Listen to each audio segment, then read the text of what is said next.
जय हिंद प्यारे बच्चों। स्वागत है आपका आपके अपने परिवार भारतवर्ष क्लासेस में। तो प्यारे बच्चों, आप सभी को ज्ञात है कि 20 दिसंबर को आप सभी के विद्यालय में हाफ ईयरली एग्ज़ाम आयोजित की जा रही है, जिसमें क्लास 5 का 20 दिसंबर को हिंदी और ईवीएस का यहाँ पे हाफ ईयरली एग्ज़ाम होना है। तो मैंने आप सभी को हिंदी के मोस्ट इम्पोर्टेंट क्वेश्चंस प्रोवाइड किए थे, जिसमें सेट 1 को मैंने आप सभी को दे दिया है। जितने बच्चों ने सेट 1 की वीडियो नहीं देखी तो देख लीजिए बच्चा, उसमें भी मोस्ट इम्पोर्टेंट क्वेश्चंस है। और इस वीडियो में हम हिंदी के सेट 2 को करेंगे, जिसमें very very very important questions हैं। चलिए बच्चे स्टार्ट करते हैं। आप सभी जल्दी से इस वीडियो को लाइक कर दीजिए, अपने अपने दोस्तों को शेयर कर दीजिए। जितने भी बच्चे भारतवर्ष क्लासेस पर पहली बार आए हैं वे सभी सब्सक्राइब ज़रूर कर लीजिएगा। और कई बच्चों को यह शिकायत रहती है कि सर हमें नोटिफिकेशन नहीं आता, वीडियो आती है तो पता नहीं चलता।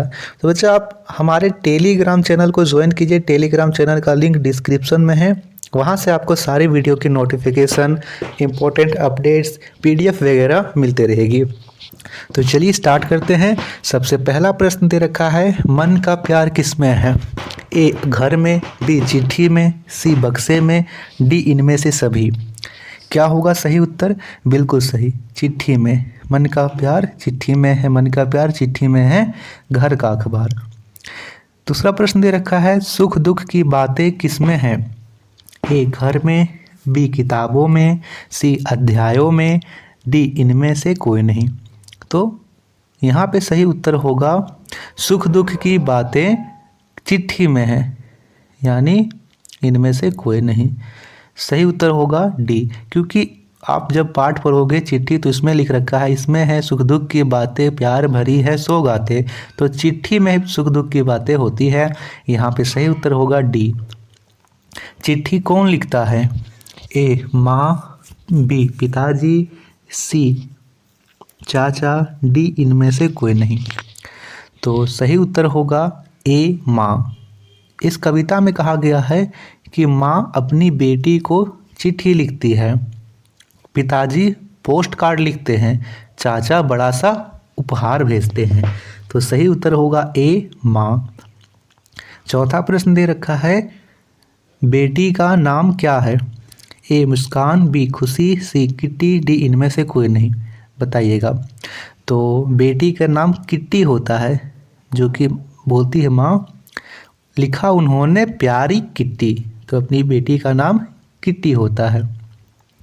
पांचवा प्रश्न है, बेटी पढ़ लिख कर कैसी होगी? ए आलसी, बी मेहनती, सी होशियार, डी मूर्ख। पढ़ लिख कर कैसी होगी? मेहनत से तो वो पढ़ेगी ठीक है, लेकिन वो पढ़ लिख कर होशियार होगी। चूँकि माँ लिखती है, लिखा उन्होंने प्यारी किट्टी, पढ़ लिख कर तुम होगी होशियार, चिट्ठी में है मन का प्यार, चिट्ठी में है घर का अखबार। सही उत्तर होगा सी होशियार। कौन दुनिया भर की सैर करता है? ए चिट्ठी, बी कुर्सी, सी कलम, डी घोड़ा। तो दुनिया भर की सैर चिट्ठी करती है और बिना पंख के वह करती है। पोस्ट कार्ड कौन लिखते हैं? ए चाचा, बी दादा, सी नाना, डी पापा। तो पापा पोस्ट कार्ड लिखते हैं, घने घने काले अक्षर दिखते हैं। तो यहाँ पे सही उत्तर होगा डी पापा। आठवां प्रश्न दे रखा है, चाचा क्या भेजते हैं? ए किताब, बी उपहार, सी कलम, डी इनमें से कोई नहीं। तो पापा बड़ा सा उपहार भेजते हैं, जब देखो बड़ा लिफाफा, या समझो चाचा का उपहार, चिट्ठी में है मन का प्यार, चिट्ठी में है घर का अखबार। तो सही उत्तर होगा बी उपहार। नौवां प्रश्न दे रखा है, चिट्ठी का पर्यायवाची शब्द क्या है? ए पत्र, बी संदेश, सी खत, डी इनमें से सभी। तो हम लोग चिट्ठी को पत्र भी बोलते हैं, संदेश भी बोलते हैं, खत भी बोलते हैं। सही उत्तर होगा डी इनमें से सभी। ठीक है, पत्र, खत, संदेश, ये सभी चिट्ठी के पर्यायवाची या समानार्थी शब्द हैं। 10वां प्रश्न है, चिट्ठी को किसमें रखते हैं?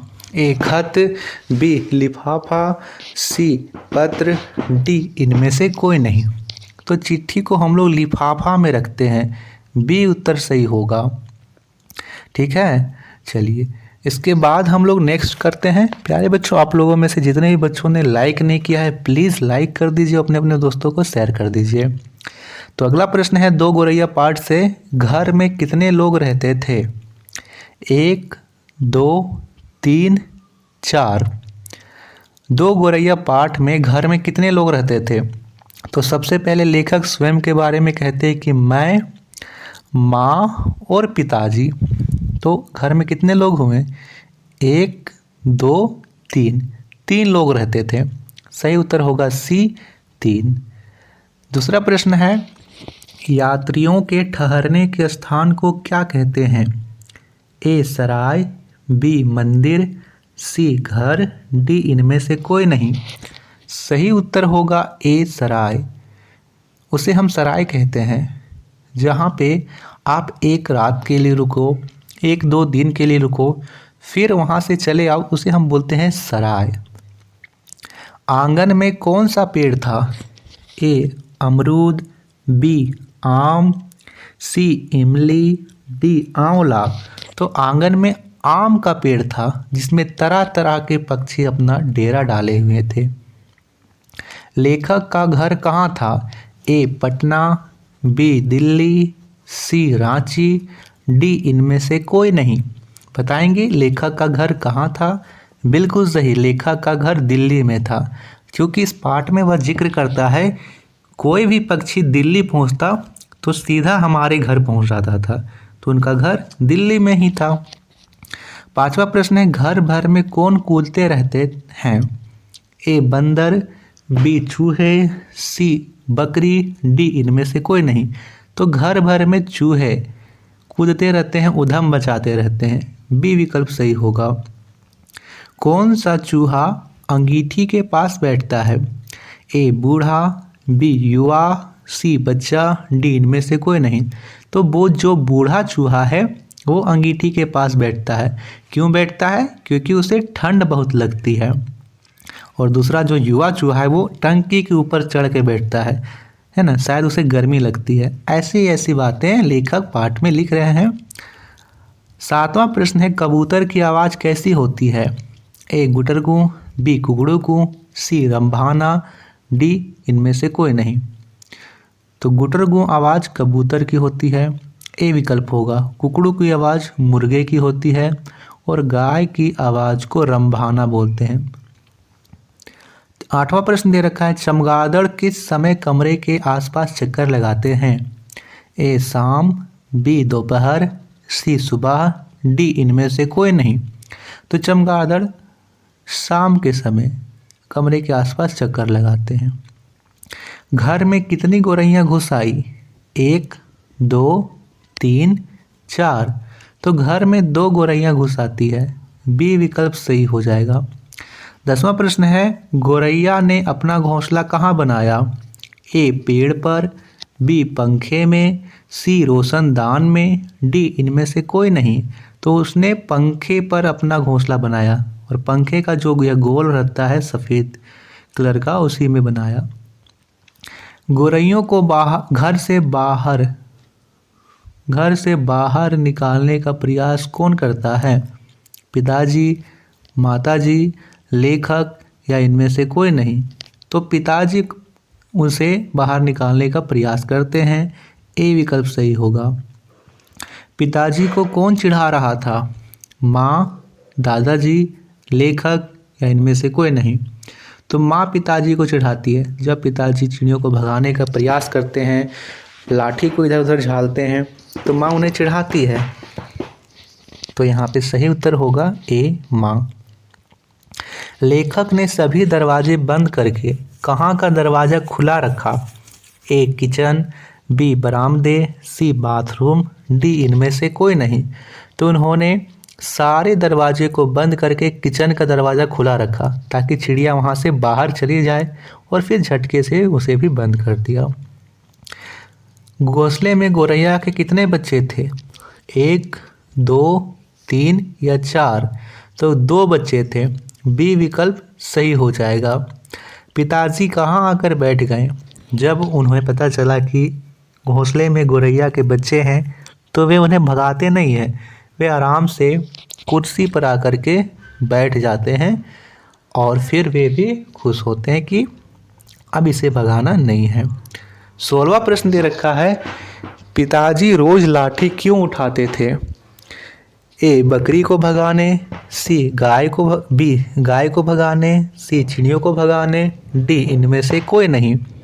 तो वह रोज चिड़ियों को भगाने के लिए लाठी उठाते थे। सी विकल्प एकदम सही है।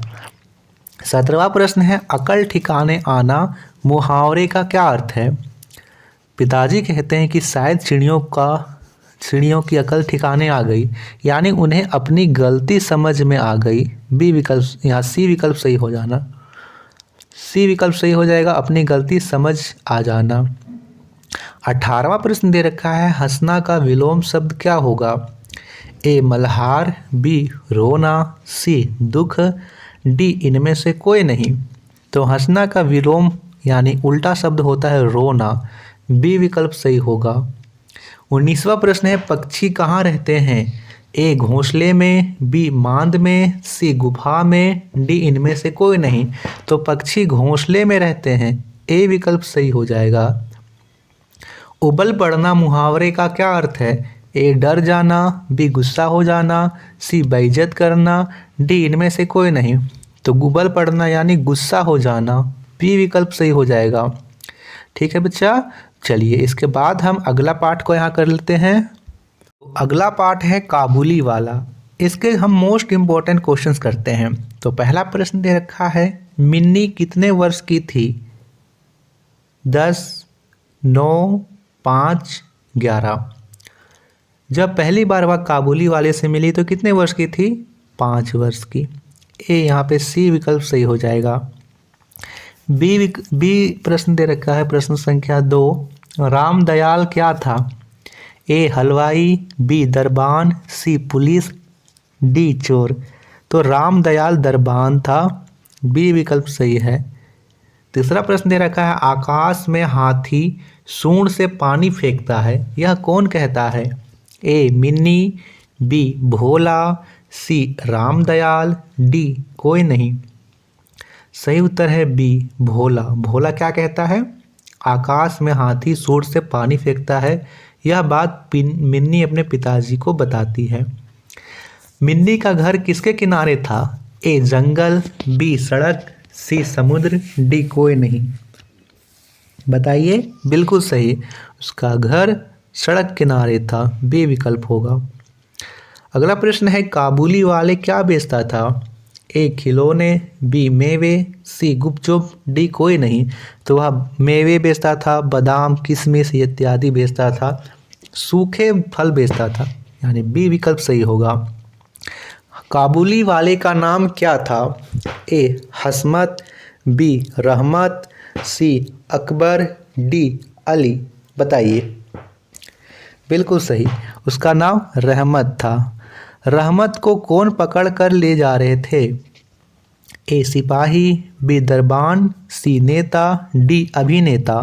तो उसे सिपाही पकड़ कर ले जा रहे थे, चूँकि उन्होंने किसी को छुरा मार दिया था। रहमत कहाँ रहता था? काबुल, जापान, अमेरिका या इनमें से कोई नहीं। तो वह काबुल में रहता था, इसीलिए उसे काबुली वाला कहते थे। ठीक है, काबुली वाला उसे इसलिए कहते थे क्योंकि वह काबुल में रहता था।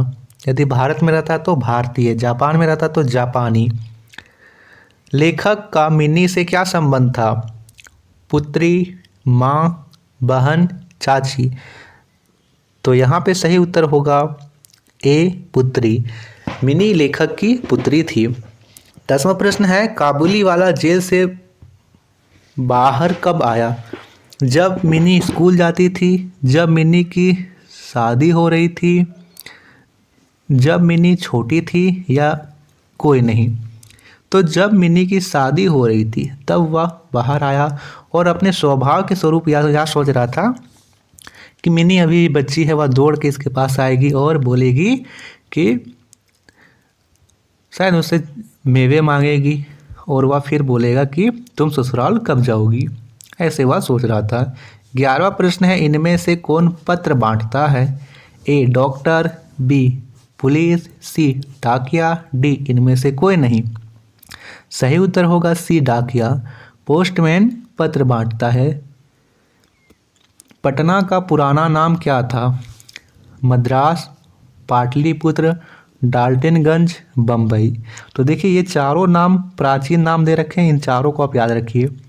पटना का पुराना नाम पाटलिपुत्र था, बी विकल्प सही है। चेन्नई, चेन्नई का पुराना नाम मद्रास था। डाल्टनगंज, मेदिनीनगर, अभी जिसका नाम मेदिनीनगर है उसका पुराना नाम डाल्टनगंज था। मुंबई का पुराना नाम बम्बई था। तो ये आपको ध्यान रखना है। नेपाल में रहने वाले व्यक्ति को क्या कहेंगे? नेपाली, भारतीय, अमेरिकन, हिंदुस्तानी। तो जो नेपाल में रहता है उसे नेपाली, भारत में रहेगा तो भारतीय, अमेरिका में रहेगा तो अमेरिकन और भारत में ही रहेगा तो हिंदुस्तानी। काबुल पाठ के लेखक कौन हैं और पश्चिम बंगाल का प्रमुख व्यंजन क्या है? ये सभी आप लोगों को होमवर्क बताना है, ठीक है। जल्दी से आप सभी यहाँ पे होमवर्क में ये सभी कमेंट करेंगे। काबुली वाला पाठ के लेखक कौन है और पश्चिम बंगाल का प्रमुख व्यंजन क्या है? जल्दी जल्दी से आप सभी कमेंट कीजिए। तो इसके बाद हम अगला पाठ कर लेते हैं जल्दी से, मेरे प्रथम शिक्षक। बिल्कुल बच्चे आपको थकना नहीं है, वीडियो थोड़ी सी लंबी हो सकती है लेकिन आप सारे मोस्ट इम्पोर्टेंट क्वेश्चन को कर लीजिएगा। देखिए यदि आप हर एक पार्ट के मोस्ट इम्पॉर्टेंट क्वेश्चन को कर लिए तो आप युद्ध में जाने के लिए बिल्कुल तैयार हो। आप उस सैनिक की भांति तैयार हो जिसे तलवार चलाना, घुड़सवारी, युद्ध में के सभी तौर तरीके पता है। आप सिर्फ उस सैनिक की भांति मत जाइए जो सिर्फ तलवार चलाना जानता हो, नहीं। तलवार चलाना, घुड़सवारी, रक्षा करना, बाजी पलटना, सभी प्रकार की आपको विद्याएं सीख कर जानी है। वैसे मैं ये बात विद के लिए नहीं, आपकी परीक्षा की दृष्टिकोण से बोल रहा हूँ। पहला प्रश्न दे रखा है, मेरे प्रथम शिक्षक किसकी रचना है? ए अब्दुल कलाम, बी राजेंद्र प्रसाद, सी जवाहरलाल नेहरू, डी कोई नहीं। सही उत्तर है ए अब्दुल कलाम। अब्दुल कलाम की रचना मेरे प्रथम शिक्षक हैं। दूसरा प्रश्न दे रखा है, मिसाइल मैन किसे कहा जाता है? ए अब्दुल कलाम, बी राजेंद्र प्रसाद, सी जवाहरलाल नेहरू, बी कोई नहीं। तो भारत के 11वें राष्ट्रपति अब्दुल कलाम को मिसाइल मैन भी कहा जाता है। तीसरा प्रश्न दे रखा है, शिक्षक ने ब्लैक बोर्ड में किसका चित्र बनाया? ए जहाज, बी पक्षी, सी मोर, डी स्कूल। तो उन्होंने पक्षी का सुस्पष्ट चित्र बनाया था, बी विकल्प सही होगा। चौथा प्रश्न दे रखा है, पक्षी किसके सहारे अपनी दिशा बदलती है? ए पंख, बी पूंछ, सी सर, डी पैर।